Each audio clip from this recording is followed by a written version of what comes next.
Hello everybody, welcome back to a new sewing vlog. Today I want to show you my latest two projects. In the previous video I was talking about two patterns that they were on my sewing table.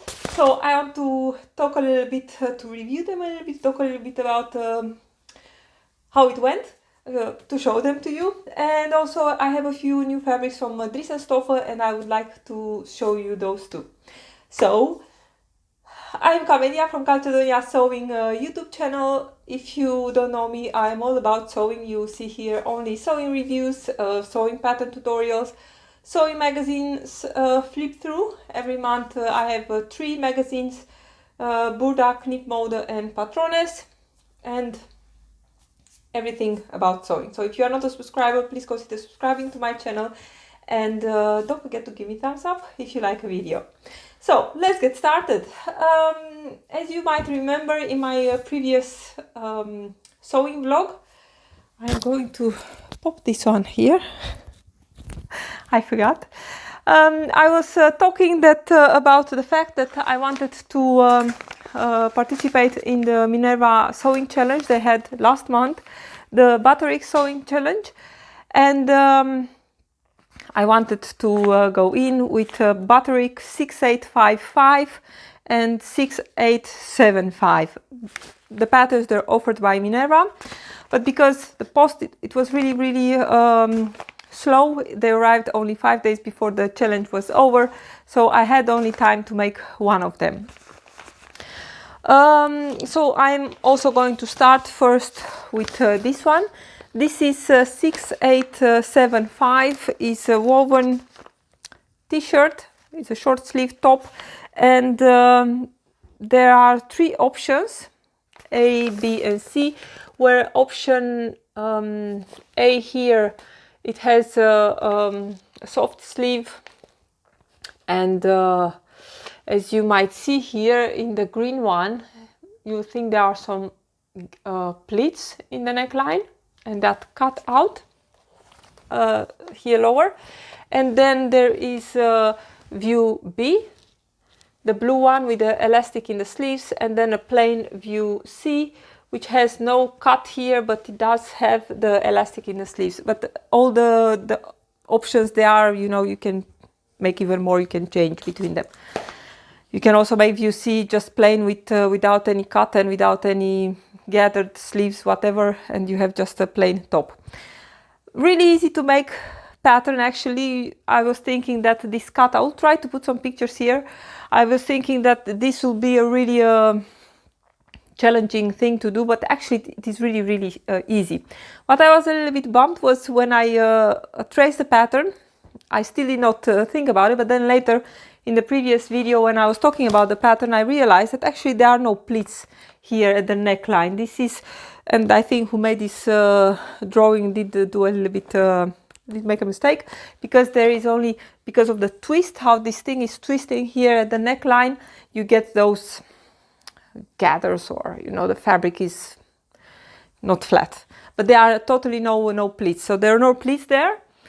I made a size 12 in the Butterick patterns. If I was to follow the size chart, I will be somewhere between 14 and 16, but my pattern, it was anyway only till 14, and based on my previous experience with these patterns, I knew that I'll be okay with a size 12, and really a size 12, especially in this oversized garment, is really it was really a good choice. Something to keep in mind, I was worried when because in both these patterns I did not make a toile, what I usually do, but I did not make a toile. I went only with the fact that it's an oversized garment and I don't need mostly a lot of fitting in it. But something to remember is the fact that this cut, and I hope I will put pictures here, this cut is pretty low on the chest, so it's really something to keep in mind, that maybe it's not a bad idea maybe to put a pattern piece on your body and to see how low that cut is. I mean, it's not low that is coming, that you can see your bra, but it is somewhere here. It is quite low, but on my body looks okay. I was lucky. But something to remember, try maybe to put the pattern piece over your front of your body and see how low that comes. And of course that will be adjustable, you can make it even lesser deep. I used for my shirt, I used, as I showed you in the previous video, a linen cotton blend. And although it's a thin fabric, it's not a thick fabric, it's thin, it doesn't have a lot of drape like a rayon, let's say. It's really more like a cotton. And that, in combination with the interfacing that I used in my facing, because here in the back, and I still have my Romy sleeve on my mannequin. I find it so nice, I don't want to wear it. As you can see here, and I'm going to take it off from the mannequin, you can see it better, I think. There is a facing, and that facing is actually also the thing that is facing that cut in the front. Let's see. As you can see here from the inside of the garment, this is the facing, and here is the cut. Of course, in this print it's really kind of difficult to see stuff, but I'll put my hand in. Here is the cut in the front, and so you sew the facing on the neckline, and then you right sides together, and then you sew like a big dart here in the front for the opening, and then you slit in, and you get like a long strap that you'll have to turn it 2 times to get that twist in the neckline. But the fact that my fabric is not really soft. Although I did not use a thick interfacing, is something that is quite soft, but in combination and together with that twist that needs to turn 2 times, I find that it's not really, I don't know, maybe in combination with a softer fabric it would have been even better. That's my only, but yeah, that's my mistake. Now I know that I need to put something in with a soft fabric, needs to be also a soft interfacing, and with light cotton, let's say, needs to be even softer interfacing, because that's going to affect this thing here, how it's falling. So, but for the rest, there are no pleats like I was imagining from that green picture on the pattern envelope. Then the sleeves, I cut it on the view A, so that will be the longest, short sleeve, the longest on the pattern. And I was thinking I'm going to cut it big and then I can sew it small. So although I was thinking maybe I'm going to leave the sleeve without any elastic, I realized that because this fabric is, I don't know, it's a little bit busy and although a little bit boring, I was thinking that the elastic sleeves will work even better with the top, and I'm really happy. It's a really, you can see it in the pictures. It's a really fun, simple shirt, but then literally with a twist. So yeah, I'm really happy with this one. The hem, originally it would have been a little bit longer, but I just turned it double, and I really made a really wide hem, because that's let's see, it's 4 centimeter, and there is also 4 centimeter folded inside, so it's a double fold of 4 centimeters. And that gives a little bit weight also, that the shirt is hanging nice. Further than that, it was nothing really exciting about it. Again, I hate the really wide neck seam allowance here at the rounded edges. And this one was not a big problem, but I'll talk in a minute about this one. But for the rest, yeah, it's a nice shirt, Butterick 6875. It's really fast to make, especially in a fabric that is a little bit stable, like a light cotton. It's a nice top. So this was the Butterick 6875. Now to go on with the one that I am wearing, it's the Butterick 6855. And this one I really love from the beginning, since it was released. It's a really fun blouse. It has those, let me see, I'm going to show it to you here on the view B here. I don't know if you can see it. No, view B, the sleeves from view B. And actually, if I'm watching here, yeah, this is the view B, completely with the pleats on the sleeves, or the tucks, the pin tucks on the sleeves, and the gathers in the front here. You have a yoke that is coming to the front, so there is no shoulder seam. And also in the back there is a yoke with gathers here at the center. Now, to start with the beginning, the sizes in this pattern, they are from XS to XXL, and where XXL, so there are all the sizes here, where XXL is standing for 24, 26 and XS for 46. I made a size M, that will be a size 12, 14, and this is the result, and I think it was a good choice. The only thing that I did not do again was that I skipped the test garment, and to be honest, it's something that I not really enjoy when sewing, because I'm not 100% about the result. I'm not sure how it's going to fit. The only thing that I did adjust before I started cutting was to adjust the shoulder seam. Now, as usual, in the if I'm watching here on the drawings, I see that the shoulder seam should be on the shoulder, but when I'm seeing this lady here with her blouse, the shoulder seam is a little bit dropped. So now I'm not sure if the garment needs to have the shoulder seam on the shoulder or needs to be dropped. It's something that with a test garment I can really find out, but I did not make a test garment, so it was a matter of measuring. And after the pattern, because it doesn't have a shoulder seam, it does have here a notch. This is the yoke. Actually, this is the yoke, and this is coming to the front. So there is here a little circle on the pattern, and that will be the shoulder seam. And I measured across how much it was, and it was really too long. So I took 1.5 centimeters away, and I did place this also on the back and on the front, because I had to adjust a little bit also the armholes on those pieces. But stupid me, that is happening when you are in a hurry to sew stuff and you don't think things through. So this is the front. Is one big piece. Is really nice because you can cut a single layer. But if you see here, I have a yellow line, and I was about to cut the piece, and I realized that I forgot to change this shoulder too. I did my adjustment with the yoke on this part, but I forgot to adjust the other shoulder too. So I took the pattern from the fabric. I did draw my line. I just folded because the shoulder seam should be the same. As you can see, I drew it here, and I don't know what happened. I put it back on the fabric and I cut it and I sew it.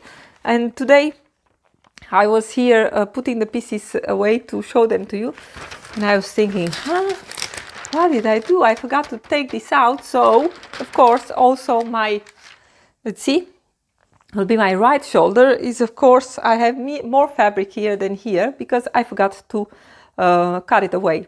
And I was thinking why I did not realize that. Well, because when I started pinning, you have to put some E-stitches here in the front, and then when I started pinning the bodice to the yoke in order to ease the amount of fabric that was here, I pinned it at here the neck, and then pinned it outside here the armhole, and then of course everything just fitted in.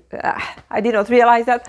But now if I'm watching well, I really can see that I have here just a little bit more gathers than on this side. But anyway, I will adjust that for future makes. That was the only thing that I changed. I did not do a sway back adjustment, but to be honest, I do need one because I see that my back is going a little bit downwards. Something else, you know, I never give up on instructions, and when there is something that, well, I almost never give up. When I read instructions, and most of the time I don't, because I have already a little bit of experience and I know my ways of sewing stuff. But when there is something with a pleat like this, let's say, I really need to take a look to see how it's constructed and what is the idea. Well, I could not understand what they were meaning. I mean, sewing the bands onto the neckline, that was easy. But at the moment when I was to make this, I could not understand what was the idea. I mean, pleat the right over left, and then you are supposed to base somewhere and then not to catch the bands, and then you go from the back, you catch the bands, and then you sew them together with I don't know. It was impossible. And you know, I took a moment, and then another moment, and then another moment, and I really could not figure it out how it was supposed to be sewn. I don't know. In the end, excuse me, in the end, I just did it my way. I figured out a way to stitch this nicely. On the inside it's looking nice. So I was thinking, you know, whatever, this is the way it's supposed to be. From the inside it's also looking neat. But their way, it was for me impossible to figure it out. That was one problem. The other problem was that at the moment when you are coming to, let's see, to put the sleeve into the armhole, of course I don't need to have instructions for that, but there is here, yes, by step 43, they say with right sides together, pin sleeve into armhole matching symbols. Well, first of all, I'm getting completely nuts with their patterns. I know this is the way that their patterns are, with little circles, big ones, squares, and all kind of stuff. I mean, it's really, really so confusing, and mostly I forget to put those on my pattern. I'm used to make a notch and stuff like that. But when they have all kind of different notches, big, small, and not notches, circles, I'm getting completely confused, and I have a really big problem. Big problem. I have a hard time to find those. So when they say here match symbols and stuff, and they show it here, the center of the sleeve aligned with, I see here the seam, that would be this seam. Well, the sleeve, they're supposed to put the sleeve, the cap, the center of the sleeve here at the seam. And as you can see, this is on the shoulder seam. So I tried that, of course, with pinning, and it was completely a big mess. So in the end, I matched the shoulder point with the shoulder point on the yoke. And this is how I got my sleeve to hang straight. Of course, otherwise it was not fitting anyway. There is also a little opening here in the sleeve. I'll try to open it. I just made a buttonholes. For the buttonholes, again, I used a piece of water-soluble interfacing from stabilizer from embroidery, which worked really, really nice. That gave a really nice result for the buttonhole.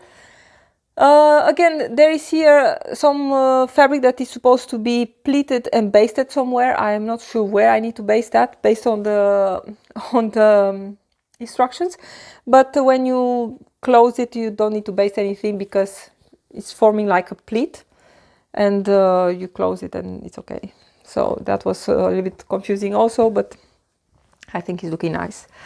Then another fun part was to make the pin tucks in the sleeves, and these ones, this part was really, really easy. And of course, being working with the fabric so soft as a rayon, it was a little bit challenging, but they have on the pattern, and that was really, really very easy to follow, they have a line that is saying fold, and the other one is a stitching line. So what I did, I went to my pressing table and I pressed, first I used tracing paper and tracing wheel to trace all the lines on the fabric. But to be honest, I traced them, of course, on the inside of the fabric, but I had to pleat them on the right side. But I used the marks that the tracing wheel made. I used those with good lighting, and I pressed every fold line with my iron. And then I went to the sewing machine and I used this presser foot. This is the, I think is a perfect 1/4 inch foot. I think it's called. It's a 1/4 inch foot with a little bit with a flange here at the side, and it was really nice because I just ran the fabric against that against this edge here, and it gave me a really nice and very constant, of course, 6mm pin tack on the sleeve. It went really fast. Very surprised. And I did take care because the pin tacks, they are all going to the back. I took care to sew from the front of the pin tack that all my threads and so will be in the pleat, so I will not have to pull them to the back and, you know, all that. But they are just hidden here, and I have no mess on the outside of the sleeve. So that was that. One other thing is, again, the fact that they are using such big seam allowances, and for the next project, of course, I will take care to trim all this. For example, the seam allowance here around the neck, 1.5 centimeter later, you need to trim 1 centimeter away to have everything laying flat. It's really not necessary to use such a big seam allowance. On the sleeve and the armhole, again, 1.5 is making a really hard sleeve to sew. 1.5 centimeter seam allowance, but I got there. And one last thing about the top. It was, I mean, I'm really happy that I made it. But I noticed when I ironed my fabric before I started that there were some mistakes in the fabric, and I was so careful to avoid those on my fabric. I made also some excess with chalk to be sure that I will not cut there. Well, when I was sewing my top, I realized that here inside it's a thread that is, I don't know what happened with it. And the back, I hope this is going to wash out. I have a horizontal line somewhere here, which is a little bit dark. I suppose it's from washing the fabric, maybe with another color, I'm not sure. But you cannot see it. And I think this top will look nice tucked in jeans or something like that, or in a skirt, you know. It's a really nice top. I'm really happy with it. I think the sleeves, they have a really nice detail. So that was it. I really wanted to talk about this presser foot. It's a great foot. I'm not sure which part it is, but I think it's a perfect 1/4 inch foot for my faff machine. The last thing that I wanted to show to you, there were some new fabrics from Driessen this time, and they added some cotton jerseys last. And the thing with the Driessen is that sometimes they have fabrics, they have brand fabrics that you can find them on a lot of other web shops in the Netherlands with much higher prices. And I think they find good deals here and there, but they never put the brands in their shop, you know, where they sell the fabric. So based only on the prints, I was thinking, well, that's going to be a great fabric. And they had these cotton jerseys, and I got them inside this week. Really beautiful fabric with really fun prints. This one is with some cat heads. And when the fabric arrived, I realized that it is a brand fabric. And this will be from Snoozy Fabrics. And I got a few prints. I think this will be also great for camisoles. I can make a bunch of Bella camisoles from Designer Stitch. You know, I really love those. For underwear also. Really great fabrics. And this is another one. They have it on the web shop as taupe, but it's really dark taupe. But it's really beautiful. And this is the last one. Really gorgeous fabrics, and they are really soft also. It's a 200 gram cotton jersey, great quality for summer dresses and tops and t-shirts and stuff like that. So this was it, kind of long. I'm going to put some chapters in the video that everybody can find everything really easy. Well, it was better to say this in the beginning. Thank you so much for watching. I hope you got something, some help if you want to make these two patterns, and I hope to see you next time. Bye everybody!